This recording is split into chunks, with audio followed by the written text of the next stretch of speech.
Hello friends, അസ്സലാമു അലൈക്കും, നമസ്കാരം. Welcome to Shaima's cookery world. ഇന്ന് വളരെ ടേസ്റ്റി ആയിട്ടുള്ള വെറൈറ്റി ആയിട്ടുള്ള ഒരു ചിക്കൻ്റെ റെസിപ്പി ആയിട്ടാണ് വന്നിരിക്കുന്നത്. മയോണൈസ് ചിക്കനാണ്. ഷവർമയും ധൂമൊക്കെ ഇഷ്ടപ്പെടുന്നവർക്ക് എന്തായാലും ഈ ഒരു വെറൈറ്റി ചിക്കൻ റെസിപ്പി ഇഷ്ടപ്പെടും. നമുക്ക് പെട്ടെന്ന് തന്നെ വീട്ടിലുള്ള സാധാ ചേരുവകൾ കൊണ്ട് തയ്യാറാക്കിയെടുക്കാൻ പറ്റുന്ന ഒരു ഐറ്റമാണ്. ഇപ്പോൾ റെസ്റ്റോറൻറ്റിലൊക്കെ നല്ല ട്രെൻഡിങ് ആയിട്ടുള്ള ഒരു അടിപൊളി ഐറ്റത്തിൻ്റെ റെസിപ്പിയാണ്. ഇതുവരെ നിങ്ങളിങ്ങനെ ട്രൈ ചെയ്തിട്ടുണ്ടെങ്കിൽ തീർച്ചയായും ട്രൈ ചെയ്ത് നോക്കുക, എന്നിട്ട് ഫീഡ്ബാക്ക് അയക്കണേ. അപ്പോൾ വളരെ ടേസ്റ്റി ആയിട്ടുള്ള ഈ ഒരു അടിപൊളി ഐറ്റം എങ്ങനെ എടുക്കാമെന്ന് നോക്കിയാലോ. പിന്നെ ഒരു കാര്യം കൂടി, നമ്മുടെ ചാനൽ ആദ്യമായിട്ട് കാണുന്നവരാണെങ്കിൽ റെഡ് എന്ന സബ്സ്ക്രൈബ് ബട്ടൺ ക്ലിക്ക് ചെയ്യുക. അതിന് തൊട്ടടുത്തുള്ള ബെല്ലൈക്കൺ വരും, അതിൽ ഓൾ എന്ന ഓപ്ഷൻ ക്ലിക്ക് ചെയ്താൽ ഞാനിടുന്ന വീഡിയോസൊക്കെ നിങ്ങൾക്ക് നോട്ടിഫിക്കേഷനായി ലഭിക്കുന്നതാണ്. അതേപോലെ ആദ്യമായിട്ട് കാണാനായും സാധിക്കും.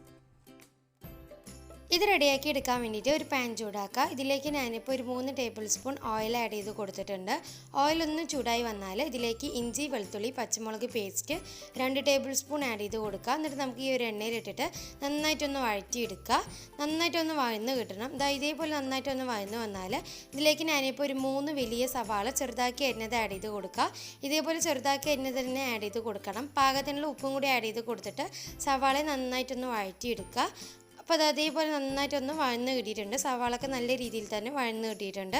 ഇതിലേക്ക് ഞാനിപ്പോൾ ഒരു 1/4 കപ്പോളം ക്യാപ്സിക്കം ആഡ് ചെയ്ത് കൊടുക്കുന്നുണ്ട്. ക്യാപ്സിക്കം ഓപ്ഷനിലാണ്. ആഡ് ചെയ്ത് കൊടുക്കുകയാണെങ്കിൽ പ്രത്യേക ഒരു ടേസ്റ്റാണ്. 1/2 ടീസ്പൂൺ മഞ്ഞൾപ്പൊടിയും കൂടി ആഡ് ചെയ്ത് കൊടുത്തിട്ട് വീണ്ടും എല്ലാം കൂടി നന്നായിട്ടൊന്ന് മിക്സ് ചെയ്ത് കൊടുക്കുക. ഒന്ന് ജസ്റ്റ് ഒന്ന് വഴറ്റിയെടുക്കുക. നന്നായിട്ടൊന്ന് വഴന്ന് വന്നാൽ ഇതിലേക്ക് എരിവിന് ആവശ്യമുള്ള കുരുമുളക് ആഡ് ചെയ്ത് കൊടുക്കുക. ഞാനിപ്പോൾ 2.5 ടീസ്പൂണോളം കുരുമുളക് ആഡ് ചെയ്ത് കൊടുക്കുന്നുണ്ട്. നിങ്ങളുടെ എരിവിനനുസരിച്ചിട്ട് വേണം ഇത് ആഡ് ചെയ്ത് കൊടുക്കാനായിട്ട്. എന്നിട്ട് വീണ്ടും നമുക്ക് നന്നായിട്ടൊന്ന് മിക്സ് ചെയ്ത് കൊടുക്കുക. നന്നായിട്ടൊന്ന് കുരുമുളകൊക്കെ എല്ലാവിടെയും ഒന്ന് പിടിച്ചതിന് ശേഷം ഇതിലേക്ക് ഞാനിപ്പോൾ 1 ടീസ്പൂൺ സോയാ സോസ് ആഡ് ചെയ്ത് കൊടുക്കുന്നുണ്ട്. 2 table spoon tomato sauce add ചെയ്ത് കൊടുക്കുന്നുണ്ട്. ഈ സോസുകളും കൂടിയിട്ട് ഈ ഒരു ഇതിലേക്ക് വരുന്ന സമയത്ത് നല്ലൊരു ടേസ്റ്റാണ്. അതും ഇതിലേക്ക് ആഡ് ചെയ്ത് കൊടുത്തിട്ട് വീണ്ടും നമുക്ക് നന്നായിട്ടൊന്ന് വഴറ്റിയെടുക്കുക. നന്നായിട്ടൊന്ന് വഴന്ന് വന്നാൽ ഇതിലേക്ക് ഞാനിപ്പോൾ ഒരു 1/2 കിലോ ചിക്കന് കഴുകി വൃത്തിയാക്കി വെച്ചത് ആഡ് ചെയ്ത് കൊടുക്കുന്നുണ്ട്. ഒരല്പം മല്ലിയിലയും പാകത്തിനുള്ള ഉപ്പും കൂടി ആഡ് ചെയ്ത് കൊടുത്തിട്ട് ചിക്കനെ നമുക്ക് 2-3 മിനിറ്റോളം നന്നായിട്ട് ഒന്ന് ഈ ഒരു മസാല ഇട്ടിട്ട് ഒന്ന് വഴറ്റിയെടുക്കുക. നന്നായിട്ട് മസാലയൊക്കെ എല്ലാത്തിലും ഒന്ന് പിടിച്ച് കിട്ടണം. ഈ രീതിയിൽ നന്നായിട്ടൊന്ന് മിക്സ് ചെയ്ത് കിട്ടിയിട്ടുണ്ട്. ഇനി ഇതിലേക്ക് നമുക്ക് ഒരു 1/2 കപ്പ് ചൂടുവെള്ളം ആഡ് ചെയ്ത് കൊടുക്കുക. എന്നിട്ട് നമുക്ക് എല്ലാം കൂടി നന്നായിട്ടൊന്ന് മിക്സ് ചെയ്തിട്ട് നമ്മുടെ ചിക്കൻ ഒന്ന് മൂടി വെച്ചിട്ട് വേവിച്ചെടുക്കുക. സാധാ ചിക്കന് നമ്മൾ വേവിച്ചെടുക്കുന്ന പോലെ വേവിച്ചെടുത്താൽ മതി. ഒരു 10 മിനിറ്റിനുള്ളിൽ തന്നെ ആയി കിട്ടും. 10 മിനിറ്റിന് ശേഷം ചിക്കനൊക്കെ നന്നായിട്ടൊന്ന് വെന്ത് കിട്ടിയിട്ടുണ്ട്. ഇനി നമ്മൾ തുറന്ന് വെച്ച് ഹൈ ഫ്ലെയിമിൽ ഈ ചിക്കൻ നന്നായിട്ടൊന്ന് ഇതിൻ്റെ വെള്ളമൊക്കെ ഒന്ന് വറ്റിച്ചെടുക്കണം.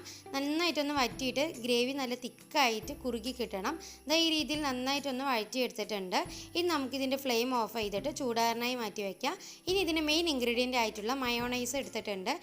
ഇതിലേക്ക് ഞാനിപ്പോൾ ഒരു 1/2 കപ്പ് മയോണൈസാണ് എടുത്തിരിക്കുന്നത്. മയോണൈസിൻ്റെ വീഡിയോയ്ക്ക് ഞാൻ നേരത്തെ വീഡിയോ അപ്ലോഡ് ചെയ്തിട്ടുണ്ട്. അപ്പോൾ കാണാത്തവർ തീർച്ചയായും ഒന്ന് കാണുക. നമ്മുടെ ചിക്കനൊക്കെ നന്നായിട്ടൊന്ന് ചൂടാറിയതിന് ശേഷം മാത്രമേ ഈ മയോണൈസ് ഇതിലേക്ക് ആഡ് ചെയ്ത് കൊടുക്കാൻ പാടുകയുള്ളൂ. ചൂടോടെ ഒഴിക്കുന്ന സമയത്ത് വേറൊരു ടേസ്റ്റ് ആയിരിക്കും. അത് പ്രത്യേകം ഒന്ന് ശ്രദ്ധിക്കണം. കുറച്ച് ലൂസായിട്ടാണെങ്കിലും കുഴപ്പമൊന്നുമില്ല മയോണൈസിൻ്റെ. ഇന്ന് നമുക്ക് നന്നായിട്ടൊന്ന് മിക്സ് ചെയ്ത് കൊടുക്കുക. ഈ ചിക്കനും മയോണൈസായിട്ട് നന്നായിട്ടൊന്ന് മിക്സ് ചെയ്തിട്ട് എല്ലാം കൂടി നന്നായിട്ടൊന്ന് യോജിപ്പിച്ചെടുത്താൽ നമ്മുടെ വളരെ ടേസ്റ്റി ആയിട്ടുള്ള പാലക്കാട് ട്രെൻഡിങ് ആയിട്ടുള്ള മയോണൈസ് ചിക്കൻ റെഡിയായി കിട്ടിയിട്ടുണ്ട്. പെട്ടെന്ന് തന്നെ നമുക്ക് ഉണ്ടാക്കിയെടുക്കാൻ പറ്റും നല്ല ക്രീമി ആയിട്ടുള്ള ഒരു റെസിപ്പിയാണ്. ഈ ഒരു മയോണൈസ് ചിക്കൻ നമുക്ക് ചൂട് നെയ്ച്ചോറിൻ്റെ കൂടെയും ചപ്പാത്തി, പൊറോട്ട, ചോറിൻ്റെ കൂടെയൊക്കെ ബെസ്റ്റ് കോമ്പിനേഷനാണ്. ഷവർമ, ധൂമൊക്കെ ഇഷ്ടപ്പെടുന്നവർക്ക് ഇതെന്തായാലും ഇഷ്ടപ്പെടും. നിങ്ങൾ എന്തായാലും ഇത് ഈ ഒരു രീതിയിലൊന്ന് തയ്യാറാക്കി നോക്കുക, എന്നിട്ട് ഫീഡ്ബാക്ക് അയക്കാൻ. ഈ ഒരു വീഡിയോ ഇഷ്ടപ്പെട്ടാൽ തീർച്ചയായും ലൈക്ക് ചെയ്യണേ. കൂടുതൽ വീഡിയോസിനായിട്ട് ഈ ചാനൽ ആദ്യമായിട്ട് കാണുന്ന കൂട്ടുകാരാണെങ്കിൽ 5 മിനിറ്റ് വിഭവത്തിന് വേണ്ടി ഷൈമാസ് കുക്കറിൽ തരെ സബ്സ്ക്രൈബ് ചെയ്യാത്തവർ പ്ലീസ് ഒന്ന് സബ്സ്ക്രൈബ് ചെയ്യണേ. എൻ്റെ തൊട്ടടുത്തുള്ള ബെല്ലൈക്കൻ ക്ലിക്ക് ചെയ്യണേ. എന്നാൽ മാത്രമേ ഞാൻ അടുത്ത വീഡിയോസൊക്കെ നിങ്ങൾക്ക് നോട്ടിഫിക്കേഷൻ ലഭിക്കുകയുള്ളൂ. അതേപോലെ ആദ്യമായിട്ട് കാണാനായും സാധിക്കും. ദിവസം രാവിലെ വീഡിയോസ് അപ്ലോഡ് ചെയ്യുന്നുണ്ട്. അപ്പോൾ കാണാത്തവർ തീർച്ചയായും ഒന്ന് കണ്ടിട്ട് സപ്പോർട്ട് ചെയ്യുക. നിങ്ങളുടെ ഫ്രണ്ട്സിനും റിലേറ്റീവ്സിനും ഈ ഒരു ചാനൽ ഷെയർ ചെയ്ത് കൊടുക്കുക. അതേപോലെ നമ്മുടെ ചാനലിൻ്റെ ഇൻസ്റ്റാഗ്രാമും ഫേസ്ബുക്കും ഇതുവരെ ഫോളോ ചെയ്യാത്തവർ തീർച്ചയായും ഒന്ന് ഫോളോ ചെയ്യാനും മറക്കല്ലേ. ഇൻഷാ അല്ലാഹ് അടുത്ത വീഡിയോയിൽ വീണ്ടും കാണാം. അസ്സലാമു അലൈക്കും. Thank you for watching.